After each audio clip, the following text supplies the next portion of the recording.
Okay. I'll change it to like delete everything in there and then like re-enable it. Um, Definitely should not say. cool. I see Twitter. I Oh, see YouTube. no, my what is that? Yeah, my Facebook says finger painting the intelligent hoodlums do canvas is live. It also Oh, says it says two things. yep. There's that little post before. Yeah, I don't know where that Yeah. is. I gotta kill. Fix my sounds and junk. Here we go. All right, They don't make it apparent how I get the little view where I can look at comments. gotta kill it. All right, it's 4:31. Let's get crack-a-lackin' webs because the night is young and people have parties to attend. So They better not. they might actually have parties to attend. Who knows? I mean, As long as they're distance friendly or whatever you call it. okay, all right.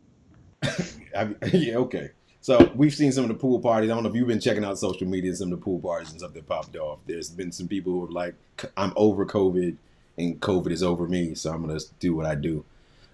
It'll be interesting. Anyway, back at it, day 2 of 5. The homie Albrecht Dürer. One of the kind of the interesting things about Canvas, or this the idea we kind of use Canvas as a muse for art here. Kind of a pun on that, kind of not a pun, but we channeled that as our metaphor. Um, One of the dopest classes I've ever taken. I had to take. I was an IB student in Parkdale High School. Word up to the Panthers, any former Panthers out there looking, watching, or whatever.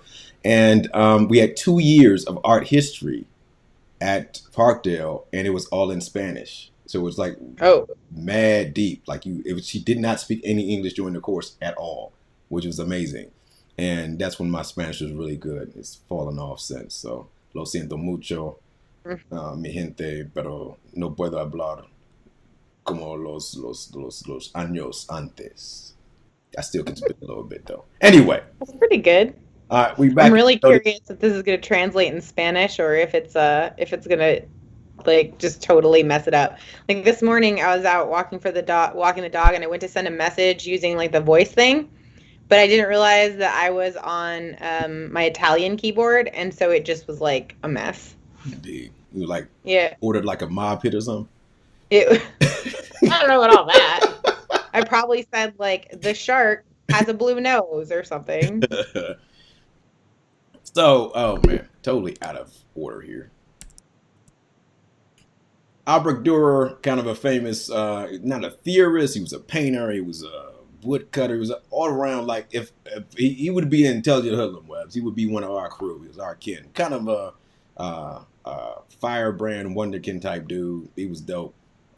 And so this is the second night of kind of our canvas situation. This is not a typical and traditional canvas hustle, man. We like really like not paying like close attention to you know the how the modules would work in like the traditional classes. That's not what the hustle is here. But hopefully you'll learn some things. We're going to kind of look at embedding and what that looks like.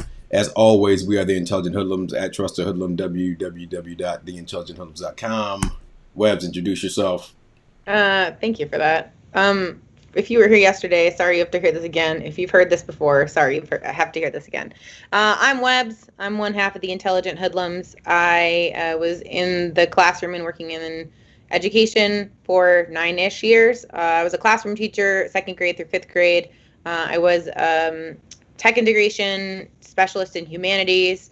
I wrote curriculum for a minute. I was a digital learning coach. I eventually left education, taught myself to be a software developer, and I've been a software developer for the last few years. So I'm also an Apple Distinguished Educator. And I'm Security Plus certified. I take what I learned from tech and bring it into education, and take what I know from education and bring it into tech. Indeed. And who are you, sir? I'm just a dude that's the second half of the hoodlums, and I teach some stuff and I do some things. And so we're both here in Vegas, and we understand what you're going through. Camp situation is deep, and we're going to kind of show you some shortcuts to be successful. Indeed. By the way, we're monitoring social media, so I don't know where you're watching this, if you're on Facebook or Twitter or YouTube or watching it on our website, but wherever you're watching it, feel free to comment, and we'll try to get your questions if you have questions, and respond to your comments and share them as you post. Absolute physics. So we're going to kind of start out from like almost like ask a software developer for that first question. So we're going to talk about embedding to this evening. What exactly does that mean? What is embedding?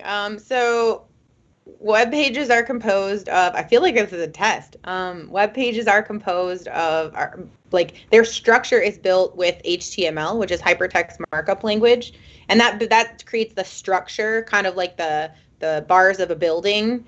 And then so that's how you know what's supposed to show up on a page. There's also like CSS and other things like that will kind of decorate it, but the important thing is that the HTML is the structure on the page. And when you use an embed code, lots of websites have different things that you can embed. You take a little shortcut or like a chunk of HTML and you plop it into your website. Because I mean, that's basically what your Canvas course is. You're building your own website using a learning management system, which is like a content management system that has additional things built on top of it. So yeah, one way to do that is if you see the little like brackets with the slash thing, that'll usually switch you to HTML view, and then you can put your own HTML from different things in there. And it's super powerful because it means that your learner doesn't have to leave where you are. So lots of people are familiar with links. You click on a link, it takes you to a place. Well, this is like if you could take that link and that page and just like cut out a little window so that you could see into that page without having to actually leave the page. And if you were with us last night, Mike had a really great strategy for that if you're working in Canvas and you're not familiar with HTML, because if you look at it, it can look kind of like gobbledy all over, just kind of a mess. If you type what you like, put Padlet here, then you know exactly what you need to replace when you switch it over to HTML view. So yeah, I think the most powerful like pedagogical reason why you would want to use embeds is because it makes it so your learner doesn't have to jump from web page to web page to web page to web page. They can just stay in one place, keep it linear. It's easy to follow from one element to the next. If you look at the websites that you probably like most, the way that they're built guides your eye and guides your actions, so that you're not trying to guess where things are. It just sort of leads you exactly where common patterns and flows would be. Facts. So that is the software developer's technical explanation of the hustle. Me as a non-software software engineer, it's like I can take one website and blob it into another one. And like, again, the pedagogical reason why we want to do that is it makes it easy for the learner to learn, takes a cognitive load off of that person having to figure out how to get back to where I was going in the first place. Everything's on one page or like an easy to handle package. And think about the amount of entropy your students are experiencing right now, and you yourself are experiencing, right? If you had to have a scenario in which you were popping back and forth and back and forth and back and forth and back and forth, you get a little bit tired of that hectic kind of routine. So keeping the tools you want to use in the pages is kind of important, and that's where the kind of Albrecht Dürer situation comes in. Albrecht Dürer is famous for hiding things in his work. I'll let you go Google Albrecht Dürer and you'll find all kind of crazy things that he hid in pages that people were not aware of until closer examination allowed them to say, oh, that dude just pranked us all. Or he got a like, I would never have allowed that had I known that part was going to be in there.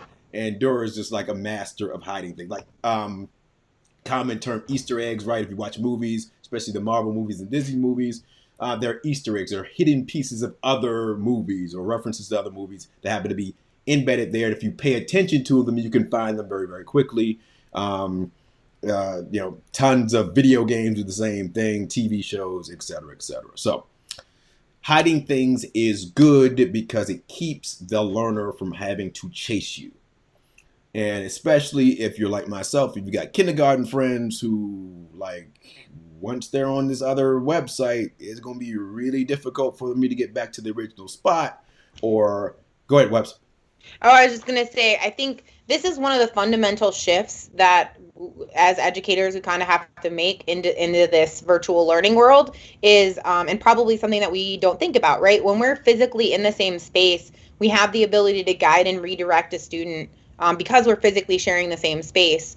When we're trying to create an online space for them to use when we're not around, these are the things you have to be cognizant of. So I know that our focus is on what can you do with Canvas, but I think at a higher level, these are some things that no one ever has, like, this isn't something you learned in teacher school, how to do the whole online thing. So hitting these higher level, like larger, wider strategies, I think is really important too, because you can take that and apply it no matter what your LMS is. So whether you're using Google Classroom or you're using a Google site to host all your stuff, or you're using Canvas, keeping in mind the fact that you want to make it as easy as possible for your learner to navigate, and you want to give them those hints and clues of where they should go next, make it easy for them to go back and forward if they need to.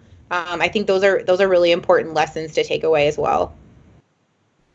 Facts. So we're going to spend the majority of our time tonight with tools that will help you hide stuff in your Canvas course. And again, you don't have to have there's a attitude, if you will, that one must adapt to. We don't have to just play with text, right? Images and text are cool, but there are a lot of tools that are going to allow us to have a fourth dimension to our course, rather than just, here's this piece of text, read the piece of text, here's this image, look at the picture, and then we go to the next page, and here's this piece of text, here's this image. Okay, fam, that would get monotonous. And another part of what we need to deal with when we're talking about online learning, kind of to Webb's point, is now it's got to be a little bit of entertainment there. There has to be a little bit of relevance for me. Why am I saying here, looking at the Mike Lang show continuously? Is Mr. Lang giving me some kind of challenge in which every day I'm showing up to this TV show and we're like, oh my goodness, how could we solve end world hunger? All right, cool. That's something I'm into. Let's figure that out. And that's the reason I'm coming to class. Is there a reason? Is there Mr. Lang showing us how to animate? Oh my God, I really want to make my own cartoons. I'm going to show up to class. If it's, I'm going to read some text and look at a picture, that might get old very, very quickly.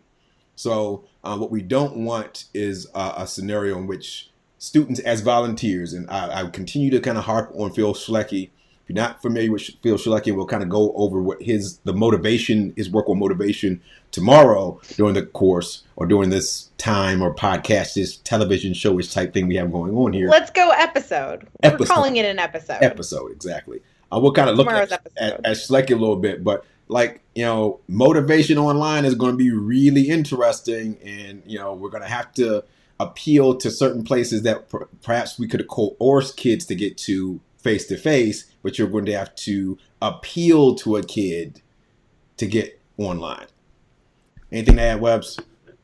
No, I was just thinking, like, in some respects, this is what we're doing is kind of that same thing, right? So we're trying to present you with something that is enticing enough that you want to sit here and share this time with us and be engaged. And we're offering you information, hopefully, that you find valuable.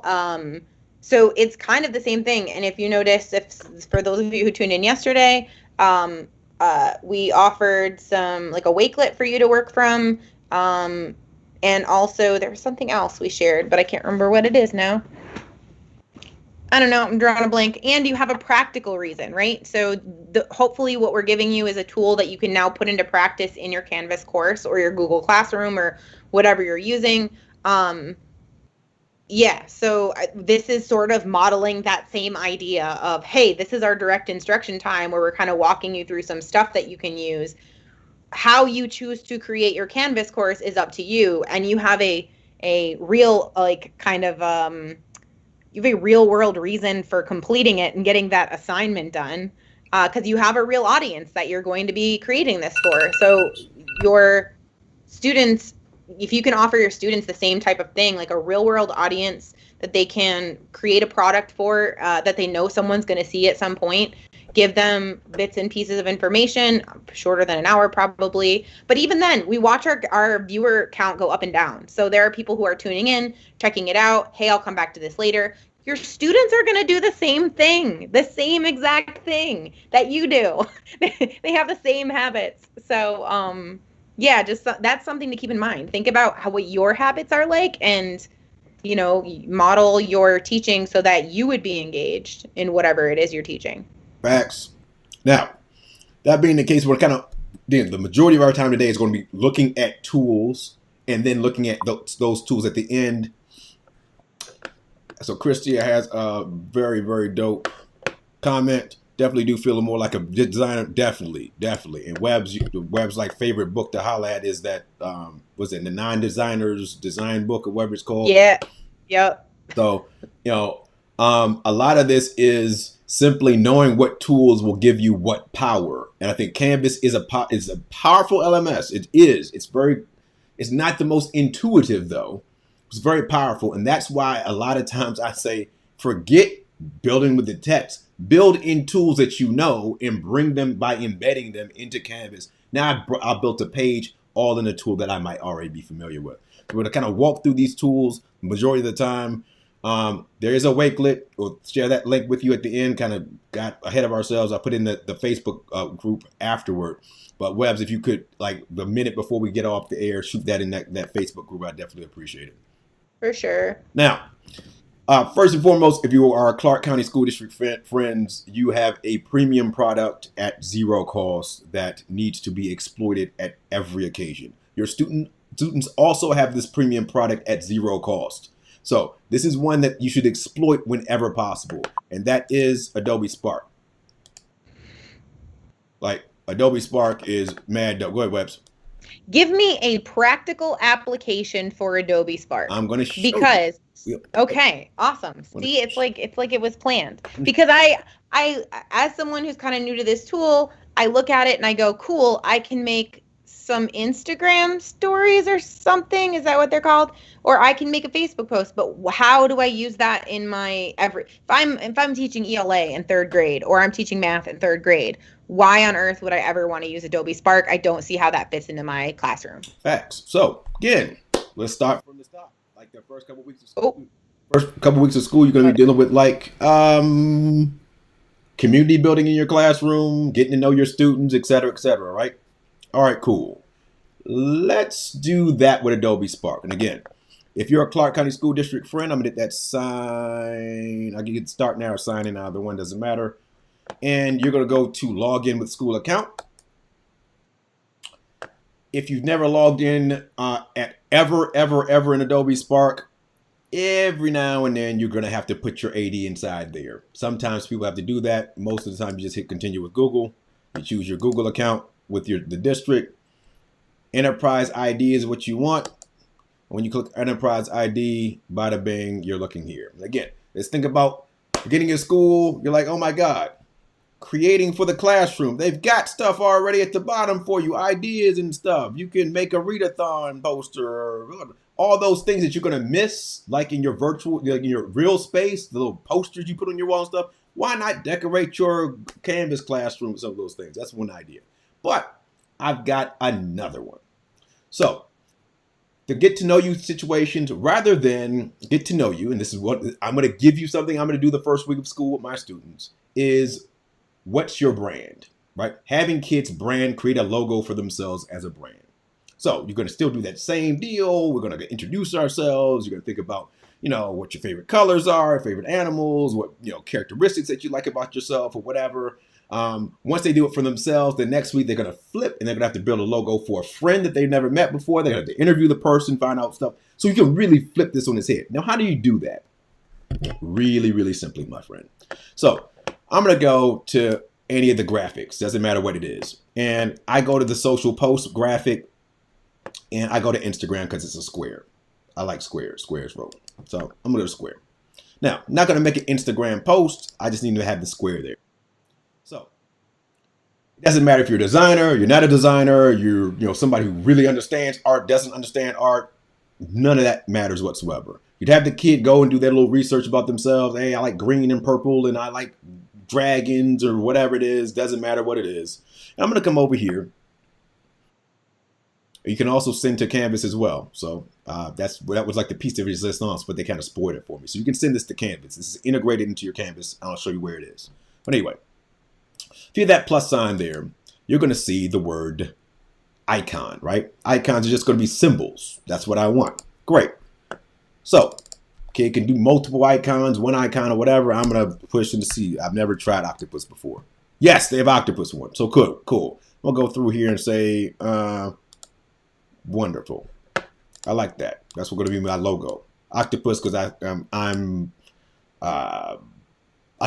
malleable and I can get into places where I'm not supposed to be. All right, cool. Excellent. So it's orange right now. I don't want that to be orange. I'm going to go to color here and I'm going to say I want that to be a black. So we can kind of go to that inner Hydra if you're a Marvel person. All right, cool. So I'm going to hit the plus sign and I'm going to go to text next because I'm going to add some text to my deal. And I love this one because it's a circle and it kind of lets me encircle my logo here. So I'm going to put this around here and I'll pull that around.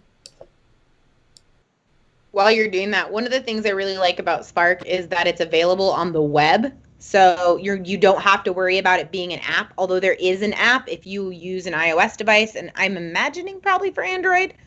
But the fact that it's a web app means that students who have Chromebooks, which a lot of students do, they can use this without having to worry too much about like downloading a specific app, or it's accessible. It's not actually too bad to use on mobile. I use it quite a bit on mobile. So if I double click, I say I don't want this stuff. I'm gonna keep the little dots there, but I'm gonna say, 8 arms the teacher. I don't know. All right, cool.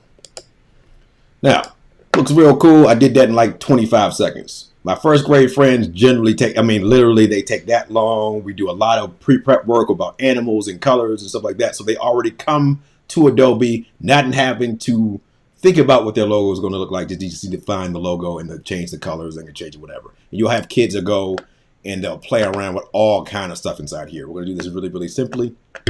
That's my logo. Great.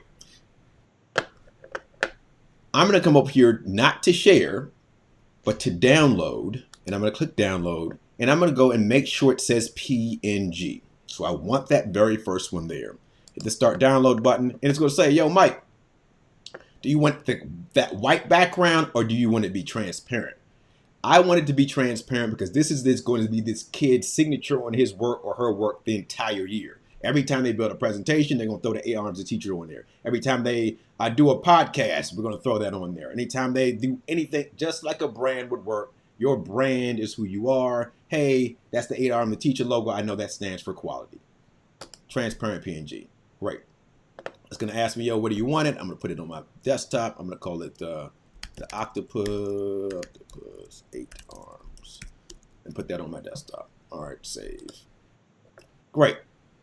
So I got that. That's awesome. Rock and roll. I'm going to go back up here to the top right hand corner to my house. And you're going to see where it says brands in the top left hand corner. If you don't see brands, that means you're not logged into your Clark County School District account. You're on a free account. You need to make sure you're on the district's account because you have premium tools. Don't miss out on the premium tools. They're far better than the free app is really cool, but the premium stuff is primo.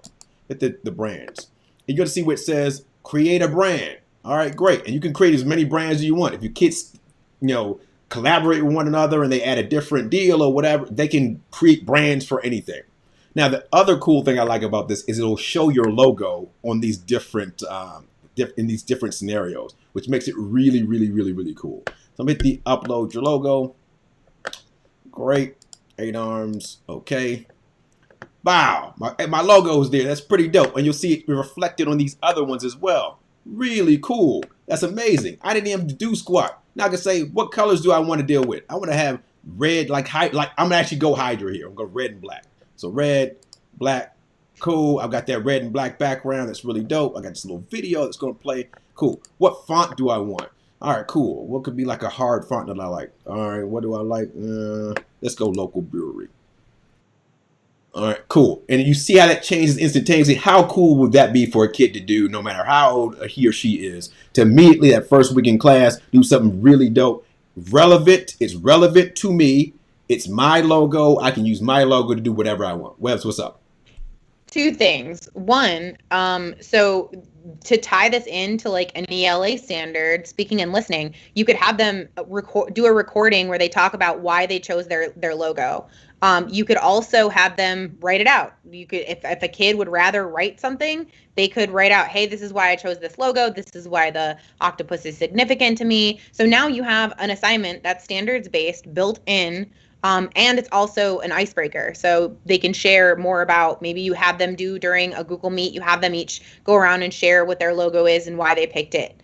The other thing I was thinking was, octalysis. So there is a book called Octalysis, and it talks about basically gamification and motivation, what motivates people, human behavior. And one of them is being able to customize things. That's one of the areas. So you want to be able to personalize the work that you do. You're more invested and driven when you can personalize things. Also, I'm thinking about Bartle's gamer types, and I feel like a socializer would probably this would resonate with them in terms of being able to identify themselves and do this piece that represents who they are. So you're hitting a lot of human motivation things. I mean, if you think about video games, how much time do you spend customizing your avatar? Like if you have kids or if you're a video gamer yourself, no doubt you've spent tons of time customizing your avatar. And that's why, because that customization, it really drives people to be engaged in something a lot more. So this particular activity, I think, could really pay off dividends. Facts. And again, the whole year, this is my logo. This is who I am. I care because my logo has to be stand on that paper or that video or whatever it is. But the next button, great brand. Let's call this 8 arms. Again, I can make as many brands as I want. So if a kid decides I'm gonna be a venture capitalist and I'm just gonna create as many brands as possible, I can do what I do. So great, what did it do? This goes and creates it. Again, doesn't take any artistic skill whatsoever. It just needs, I just need to be able to find what's there. So all that's there, great. I can change the feel of my products. I can go and I can personalize how everything is displayed. You can some really custom, kind of what Webbs was saying. I can customize this in an amazing array of ways. And in terms of skill, I don't really need skill. I just need to be able to recognize that I can change things. So go ahead, Webbs. There's a question in the chat. Ruth asks, you uploaded it from your desktop? Yes, I did. So when you can't add it from your projects folder? Nope. So that's kind of the thing that kind of blows. So if I go to my projects folder, this is all my stuff, right? Great. Right, I can share this anywhere that I want, but the download button is the only way to get it back into the product. And that's why, again, I deal with, it is what it is. What a weird flow. It's a weird workflow, Holmes. And so right now, there's nothing here that would allow me to do that from inside. If I click that brand deal, create a brand, there's nothing here that says, hey, it has to be a JPEG or a PNG, and that has to come from outside of the product back into the product, which kind of blows. But it is what it is.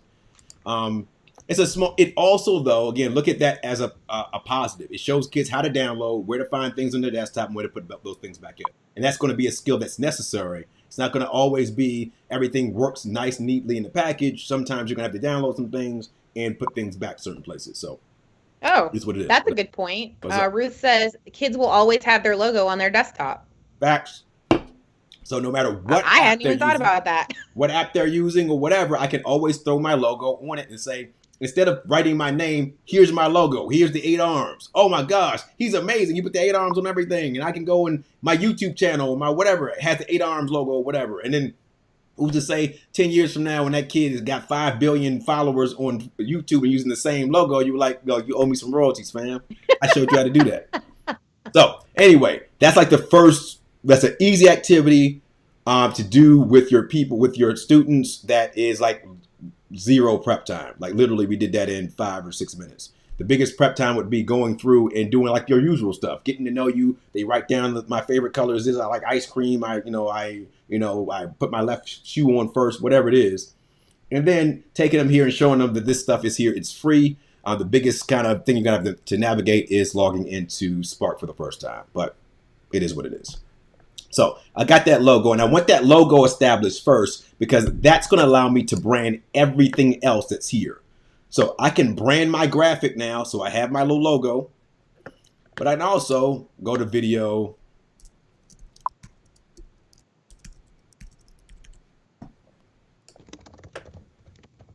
And these videos are more like slideshows. These are not intimidating at all. The kid doesn't have to upload any video. Great, start from scratch.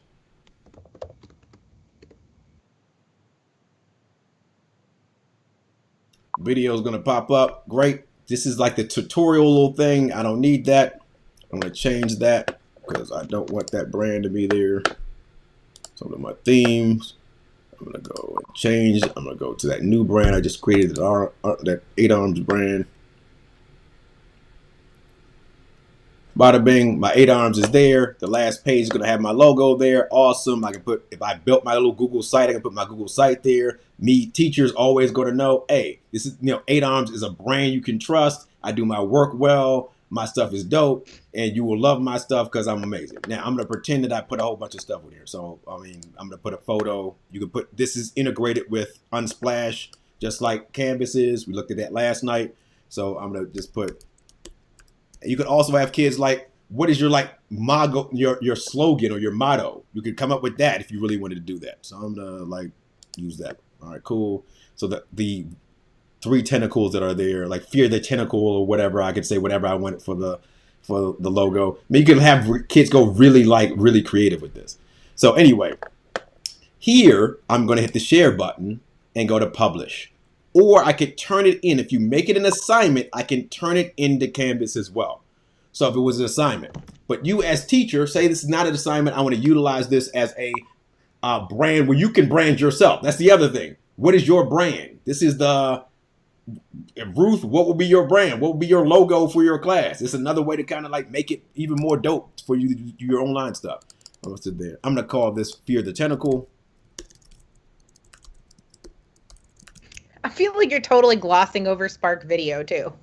I mean, it's not Spark Video class though. I mean, that's fair. Yeah. Yeah. If you want to know more about Spark Video, you can shoot us a message on Twitter or post on Facebook or post on our YouTube channel, and we'll talk about Spark Video for you. Okay. The other thing that's cool in here, you can change the author's name. So I could call myself 8 Arms if I want to, and say, okay, this is a logo, and my name is now 8 Arms. That's who I am. That's what my brand loyalty is that deep. Go to education. I'm gonna hit create link, and now this is where the Albrecht Dürer comes in. All right, so this is gonna take a little time to cook. Go through, play around with Adobe Spark Video. This is how I'm encouraging our teachers to do their welcome videos because it's not intimidating. It's just a slideshow, really. All right, I'm gonna throw this in here really quickly. It's gonna create my link, but I don't want the link because the link is gonna take the kid somewhere else. What I want is that embed code that's there. That's what I want. I'm going to tap that, and I'm going to get that HTML there in that iframe in between my carrots there, and I'm going to copy that. Then I'm going to come to my kind of pre-created board here. I'm going to say embed Adobe Spark here. Now, I want that to be centered, so I'm going to center that text too. Great. Embed Adobe Spark there. Last night we kind of did this once. We're going to do this a couple times tonight. Bottom right hand corner we have the raw HTML editor. I'm going to click that. I'm going to find embed Adobe Spark here, and I'm going to highlight just those words, and I'm going to paste that right there. Cool. Real quick question. Ruth wanted to know, I know how to log in as a teacher, but could you talk about how to get the littles to do it? Of course. So into Spark? Yep. All right, cool. Give me a second. I'm going to go in.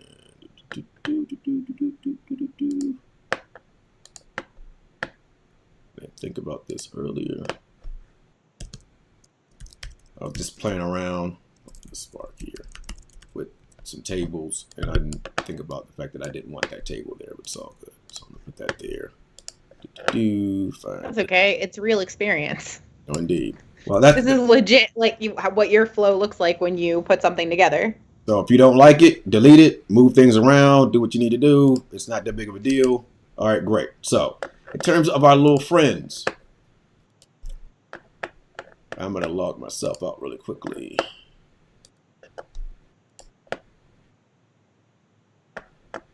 So anyone like the little kids, the kindergarten and first grade students, yeah.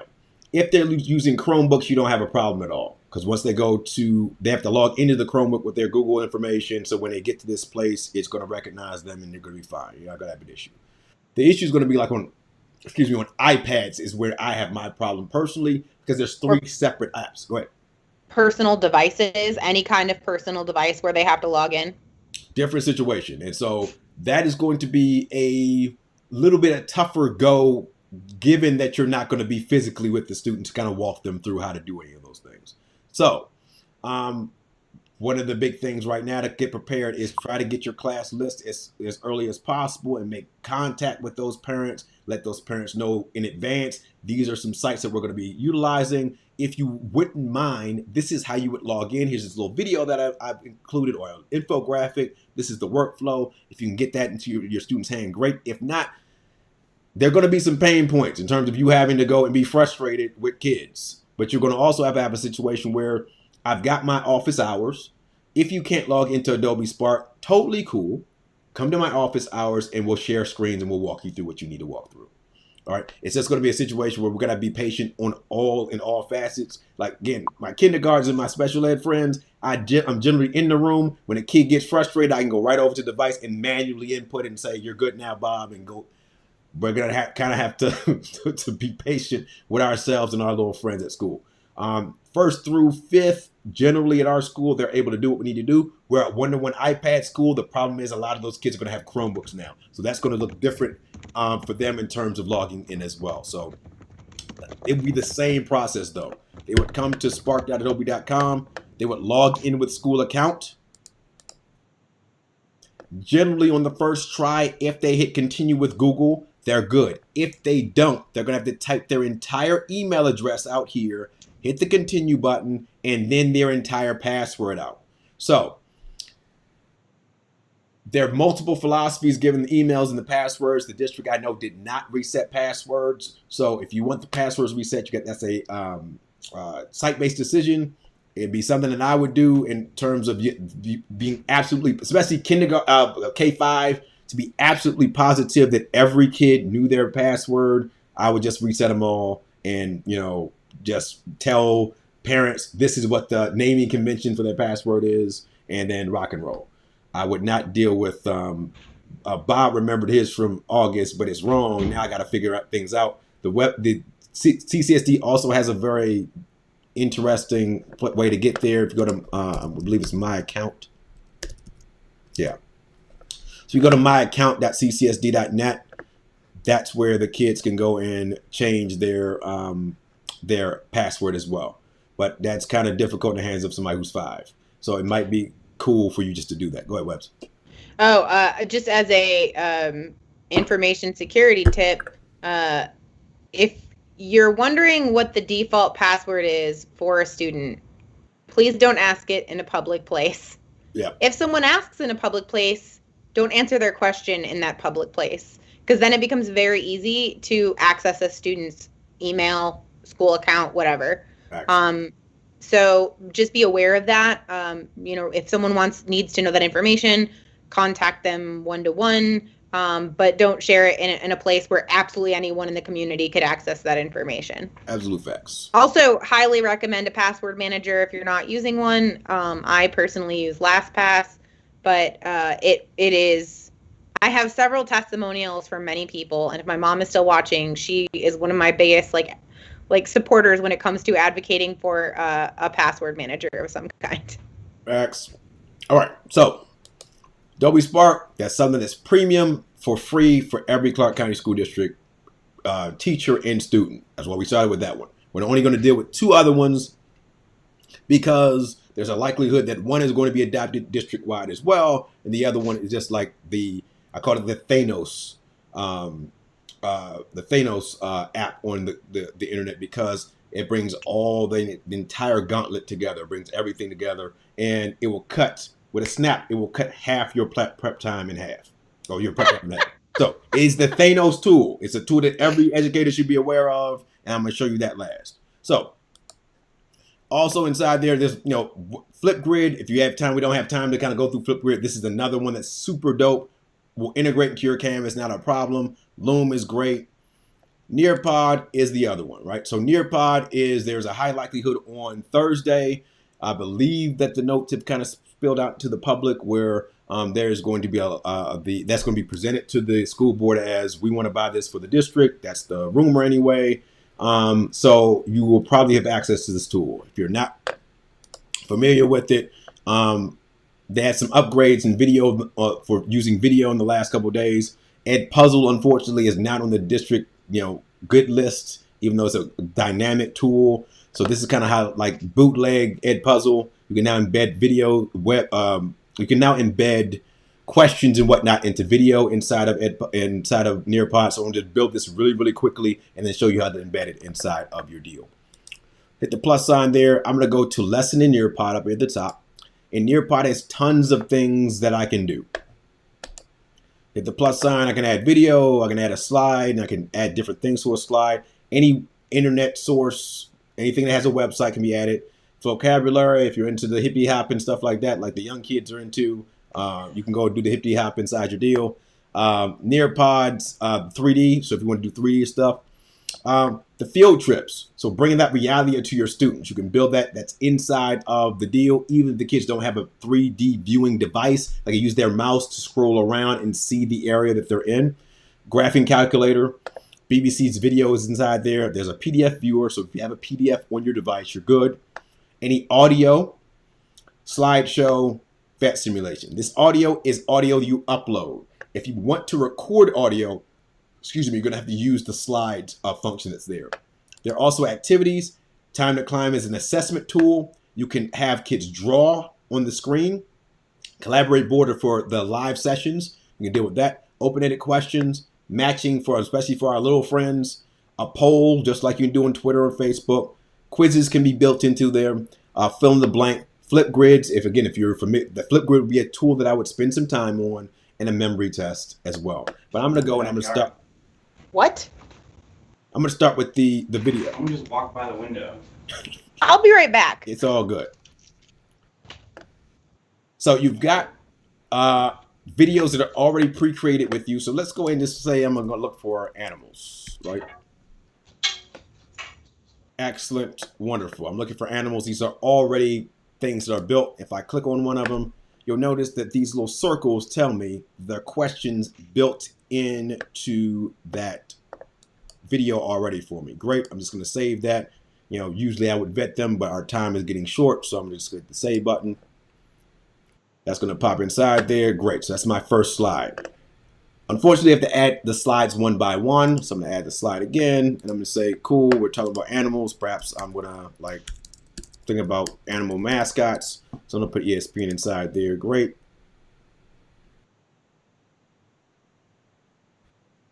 Take a little second, perhaps, maybe, no, yes, maybe, so, I don't know, maybe. There we go. So we got ESPN there. If I click that, it's going to open an ESPN. Great. So we have 2 slides. That's what we're going to rock with. Nearpod does a lot of really great training. So if you want training on Nearpod, reach out to Nearpod. They will do training for your school. Our school just had it a couple days ago, last Friday, I believe. So they'll come and they'll do all kind of really cool remote training for you. So I'm hit the save button. And I'm just going there. That's how we're going to roll.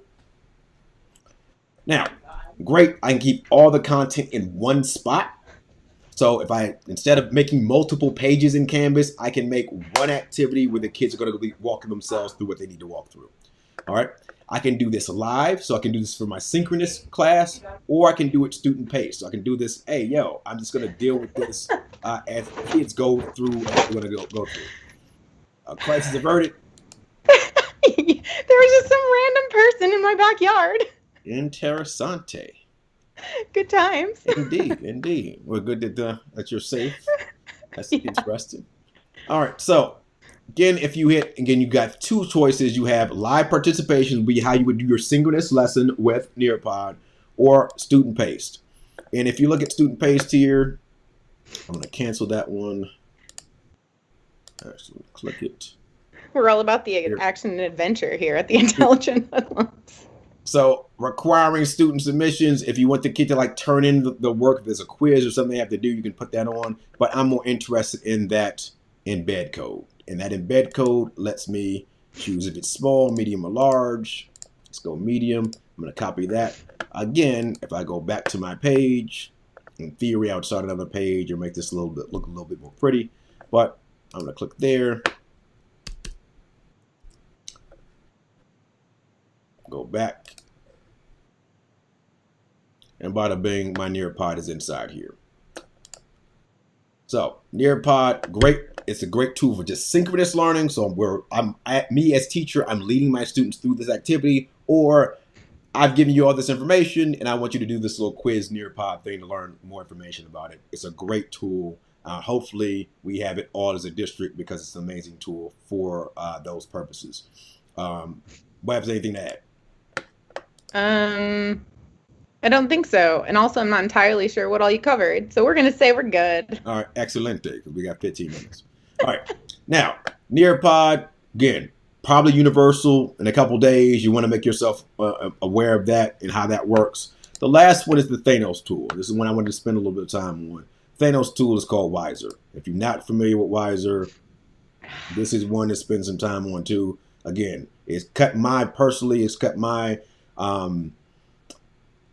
workflow in half in that I can plan for an entire week in one worksheet rather than having kids pop all over the internet. And it's great for your friends who are not going to finish, they're going to finish their work at their own pace. So they know what the next thing is. I don't have to jump, oh, now you're going to click this link and we're going to go to this place or this place. And Wiser is free, Mium.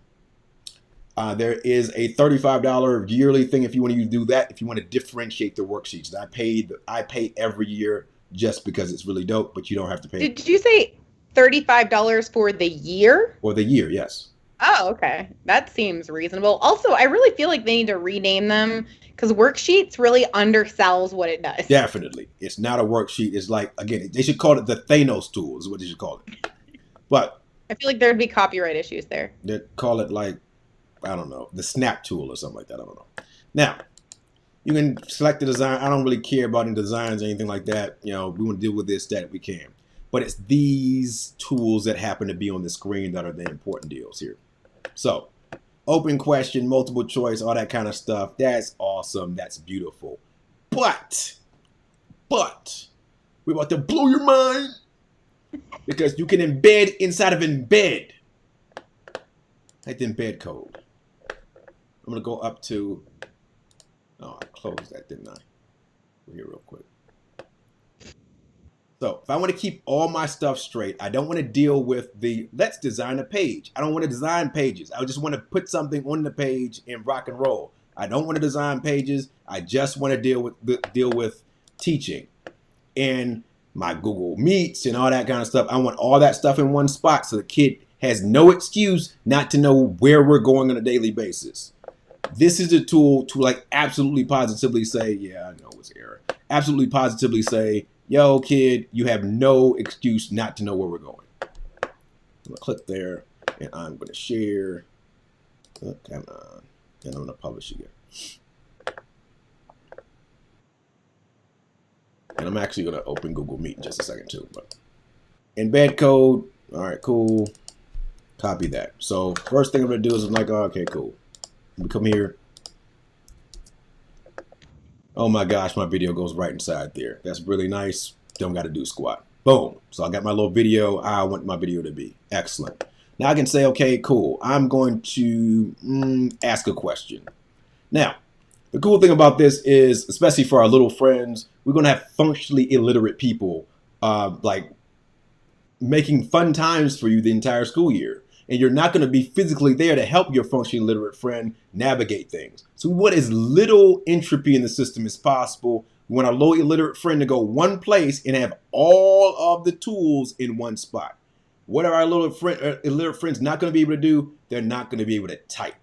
So if you're going to create content in which our little 5 or 6 year old friend is going to have to type things, you are going to fail repeatedly because he or she doesn't know how to type.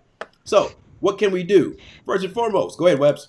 I want to break down real quick what typing involves. So typing involves letter recognition, and maybe I'm preaching to the choir here, and a lot of teachers have figured this out already.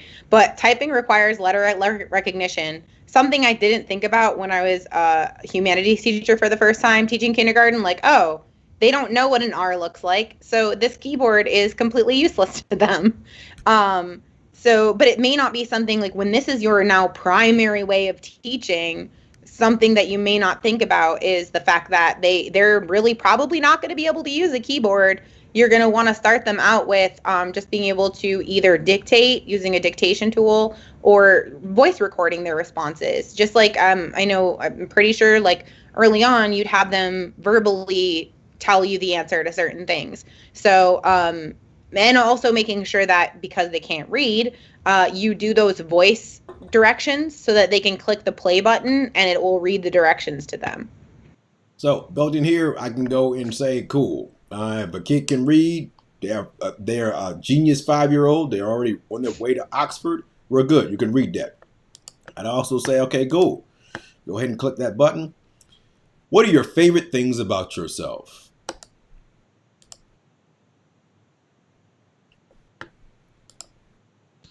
Also, having both of those things there is going to reinforce the auditory with the visual. So you have the words. Now I can click this so I can hear the words and I can see the words. So that also becomes a really powerful tool. And it doesn't take too long. Just the click, record, you're done. What are your favorite things about yourself? And we can upload the video too. Go ahead, Webbs. The hunting and searching for letters is another aspect of typing that's going to make it frustrating, painful. It's going to take a super long time. So scaffolding out that those skills of trying to use the keyboard by starting them out with just recording audio responses is going to be really helpful and reduce frustration for them and for you.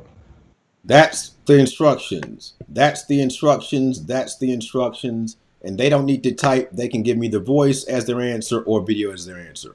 So that's built into the product. I don't have to learn how to do that. I just need to make sure that the kids, the first week that we go through this over and over again, you don't need to type. You can just tell me with your voice or tell me with video. And that's going to work on any product that you have out there because it's built into the interface. So it works on iPads just like it works on anything else. And again, say we do that at the beginning. I want the Nearpod. Nearpod is really cool. I spent a lot of time on the Nearpods. That's great. You can have Wiser in Nearpod too. Let's go and Nearpod some stuff. So I'm going to come back here, go back to student paste. Great. I click on it. Share. Click the embed code. I'm going to make this one large. I'm going to copy that. When I copy it, I'm going to go right back to my Wiser. And Wiser did not pay me any money to say any of these things. All right, my Nearpod is now inside my Wiser. Excellent. So if I want to keep the kid on the same deal, I've got that deal. We've got the Nearpod deal. Then I want to say, you know what? Let's do some discussion. So, what did you learn? Excellent. Send. My discussion stays on the page and every kid sees every other kid's discussion. So I can have kids respond back to each other. So it's taking all those really cool tools into the deal. I can put videos in there. If I want to link and take them someplace else, I can do that. Wonderful. I can put a reflection. So, hey, did you like this stuff? Nope. Yep, I liked it. So he gives me this feedback as an instructor as well to say, is that too many things that they're doing? Not enough stuff, whatever. Gives you the ability to do that stuff. Really cool. It also gives them the ability to say, hey, I want to add some more. This kind of Yelp review type hustle, right? I want to tell you, Mr. Lane, that really sucked. You are the worst teacher in the world, and we need to not be doing all that stuff. Do some more fun stuff. Great. I can do a video, hey, Mr. Lane, that really sucked, or whatever, and down, I can give some reasons why I want to do that. But that embedding inside the embedding is really dope. And then, again, you can blow your own mind, because I said, okay, I'm going to put ELA right there because I don't really care. I'm going to say, this is geography lesson. This is going to be like 7th grade. I don't really care. I'll hit the save button. Wonderful. Again, I own no stock in this company. I pay every year. I just love the tool because it saves me all kind of time.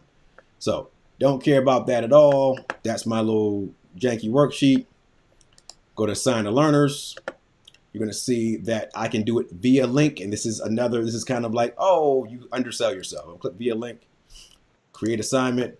Oh my gosh, what's that? My embed code. Is it an embed code? I'm going to go click inside there. And I'm going to copy that. I'm going to go right back to my page here. I'm going to delete that. And I'm going to say, look, I don't care about designing any of this stuff. I don't care about designing pages. I care not. I just want the kid to know where their stuff is. Wow. They sign in with Google and they're right there. The worksheet appears right on the page. They handle their business. It is a wonderful, wonderful, amazing tool. It cuts down on a lot of the exposition and stuff of, oh, I have to have these beautifully designed pages. No, I don't. I just need to get the information to the kids and rock and roll. You can also do this. And this is the other thing that, one of the teachers I was working with earlier today, they're like, hey, yo, Lang, can you do this? I said, look, my Thanos tool could do anything. So say I'm going to do this deal and I'm going to say, okay, cool. Oop, not .cm. We're not in, what country is CM? Cameroon? I have no idea. I don't know. That's not where I'm going to get my link, genius. Ruth says, wow. You gotta have it, man. So I'm gonna go ahead and say, I'm gonna look, okay, cool. Let me create something real quick. I'm just gonna make up something. Yeah, add video conferencing. Yeah, it works, fam. So something I've noticed over the last couple of days that I think is interesting, our focus is on Canvas. And I think one of my takeaways for this is you don't have to get super explory of all the different features of Canvas to get started in Canvas. Facts. There are plenty of tools out there that will provide content, provide it in an engaging way, that you don't have to be a super deep Canvas master to be able to provide that engaging content. Because while, yes, Canvas is a deep learning system, it has tons of features, it's super feature rich. And the downside to a super feature rich product is that when you're first starting with it, it's overwhelming. It's overwhelming. You don't know where to start. And so that can be really frustrating. And I think this approach and these tools, all you've done is create a page. Yep. So I create a page. This has everything in it for my lesson on communities. And so I make this my lesson on communities. And maybe the students take an entire week to work through this lesson on communities.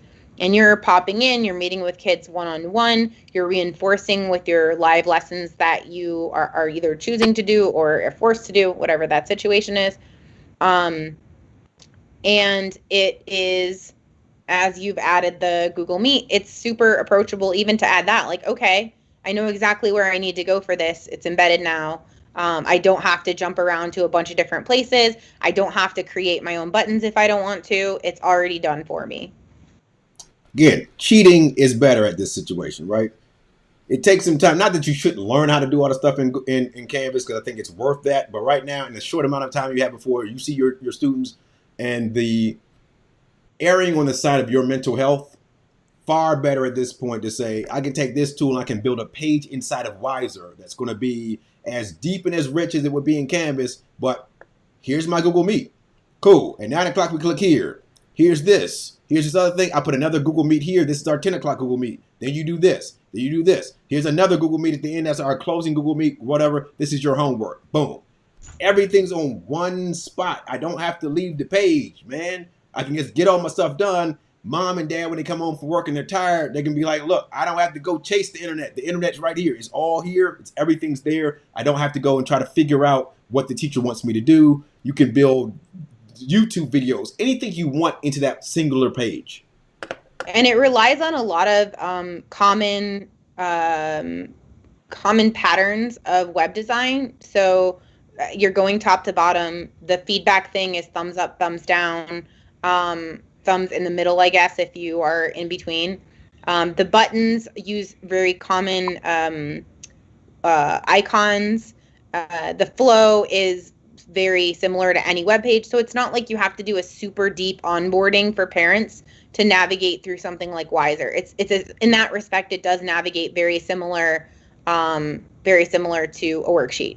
is just go top to bottom. That's all you have to do. There's a lot more involved in it, but go top to bottom and you're good to go. There's no limit to the number of things you can add to a page. So in theory, again, we teach a whole week on one page. What is it? App.wiser.me? App.wiser.me, exactly. And that if you could share that Wakelet link inside of the chat, be appreciative. Sure can. So Wakelet has a number of other tools in there.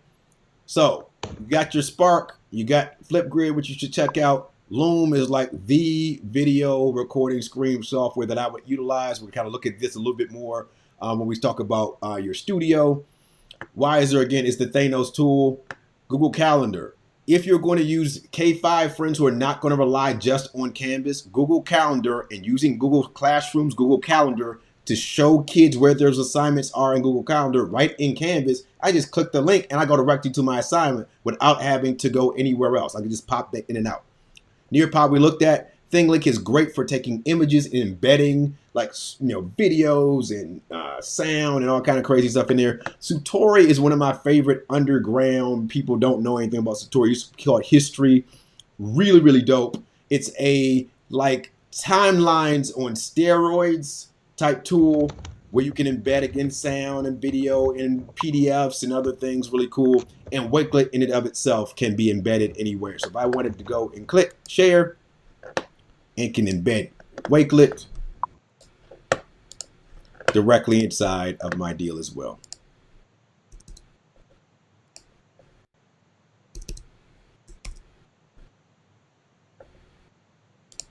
So Wakelet is great for having all that information in one spot. Let me just say button real quick. So say you have a situation where kids are going to be doing like some research or something like that. I can see all the resources that I need to look at. I can build those things in whatever order I would like, but it flows really nicely right on the page. And that's, again, it's embedded. We're hiding things into something that was just a blank page before.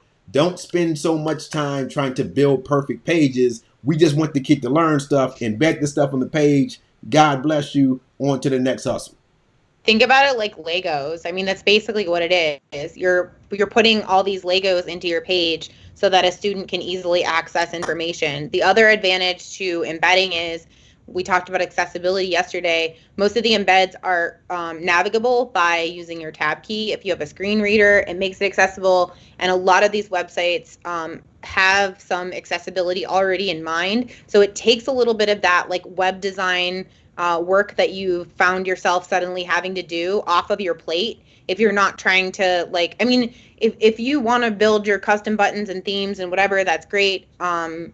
This just allows you to more quickly access content without having to put that web design hat on. So you can just stack your Legos into your page. It still looks attractive. We've given you a couple of resources if you do want to build those more visual things.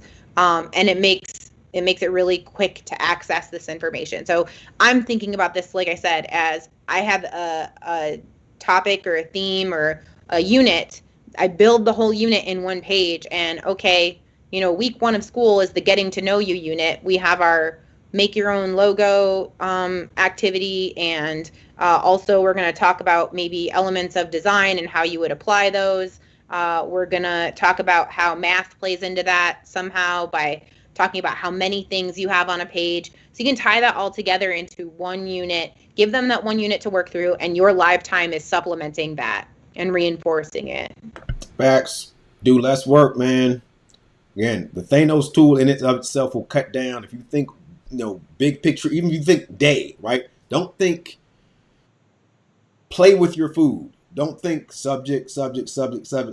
Think how can I get all math, science, reading, whatever else we got to teach on one page so the kid goes logically from one step to the next step to the next step to the next step without having to, because what I'm concerned with, just as an instructor, is if your live times are not stacked back to back to back and the kid has to go away to do their work, getting that student back to you is going to be a very interesting debacle. But if it was all in the Wiser and my Google Meet links were already built into the web page, all right, cool. I just go to I do my activity, and then I wait on the teacher. I find the time there. I click the link, and when our teacher shows up, here we go with our next activity. and we don't have to worry so much about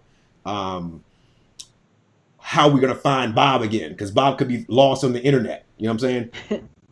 I think one of my concerns too would be you don't have control over where your students will be. If they have to go to grandma's house and grandma doesn't have computer or internet, and then they're going to come back later, maybe they're not going to do their work until the evening when their parents are done with work. Like building in that flexibility. Well, yes, I think it would be ideal if you could have them at the same time and all together in the same place. Let's be realistic. We are going through a pandemic right now. You don't know what the kids at home are dealing with, what their families are dealing with. So allowing the maximum amount of flexibility so that they can still follow along with the work without having to absolutely be there for every single minute. I think that's so important. That would be top priority if I were still in the classroom. Right. Poor Bob, says Quarters Corner. Yeah, Bob's gonna be hemmed up, man. So we don't want Bob lost in the internet, because I think that's going to be a lot of kids that first week of school. It's going to be kids that show up maybe for 10 or 15 minutes and get lost on the internet because people are all over the place. I'm supposed to be here and there. And then you're asking me to tell time too. Like you got to keep time. Time management strategy. No, that's not going to happen, homie. That's not going to happen. So if you keep it where Bob doesn't have to tell time, Bob can just say, when I'm finished, I hit this link and Mr. Lang is just waiting with me. That my office hours are essentially the entire day. I just sit there, my Google Meet open, and the kids pop in and pop out and pop in and pop out and do what we do. I mean, the synchronous thing, I think, can be interpreted in many ways. And if I were you, I would push the envelope of what synchronous means very, very much. Indeed. So that's the hustle for today, Webbs. Anything to add? Christia says, definitely makes sense. Amazing as usual. Ready to go with Wiser. Thank you so much. I'm going to add that if you find this useful, as I said yesterday, we're looking for feedback. We want to provide you with content and answer questions that are helpful to you. We want to provide resources that will take some of that weight off. It's a really stressful time right now. So anything we can do to help, don't hesitate to reach out. If this is useful content, please share it out. Share it on Twitter, on YouTube. I've put all of the videos are up on YouTube, and I think they're staying up on Facebook as well. They're a little bit harder to find if you had to dig through our Twitter, but share it out with people you think will find it useful. Go back and rewatch if there's some kind of content that you want to revisit. Ruth says, so your whole day, all subjects on that one Wiser. Why not? Yeah, blend it all together so that it's like meaningful. Just think about instead of in isolation. Think about yourself as a learner. Like, if I go to a restaurant, I don't want to have to go somewhere else to get my drink and somewhere else to get my bagels and somebody else. Give me full service there. I'm more likely to come back because this place is going to solve all my needs in one spot. I go to Costco for that reason, right? Costco has all the crap. I want everything in bulk here. Especially if you're talking about your kinder and your first grade friends, those kids are not coming back on. Oh, it's 11 o'clock. It's time. Nah, I'm about to watch Peppa Pig and chill. Also, something to consider is if you as the creator are trying to do, here's a page for math, and here's my separate page for reading, and here's my separate page for science, and a separate page. You have to keep the track of all those and then navigate to all of them. It's just like, even as the creator, I would think that would be frustrating. Where if you can think of, hey, this is what I want to accomplish this week. Here's the resources they're going to need. You can put it all in one Wiser, all on one page, and then they're not trying to like jump all over the place. So Wiser has changed the way that I look at stuff. Again, differentiation options inside there as well. If you pay the $35, you can create rules that I teach 2 autism courses, 2 severely learning disabled courses as well. Those students need the same opportunity to learn at their home as everyone else. And I think that's another thing we have to think about as if you're a specialist like myself and you teach those things, or they're going to be people who are teaching classes that are all special ed classes. Well, they need to have the same opportunity to be successful as everyone else does. And I think a tool like Wiser helps to make the playing field a little bit more equitable. If you're looking for a deep dive into that differentiation, let us know. As always, you can find us on Twitter at TrustAHoodlum. You can find us on YouTube, The Intelligent Hoodlums. I think it's youtube.com/IntelligentHoodlumsEd, ED. On Facebook, we're The Intelligent Hoodlums. You can just Google our website where it's all accessible from there as well. Don't hesitate to reach out if you need anything. Facts. You gonna do the thing? Yeah. Man, we're out of here, man.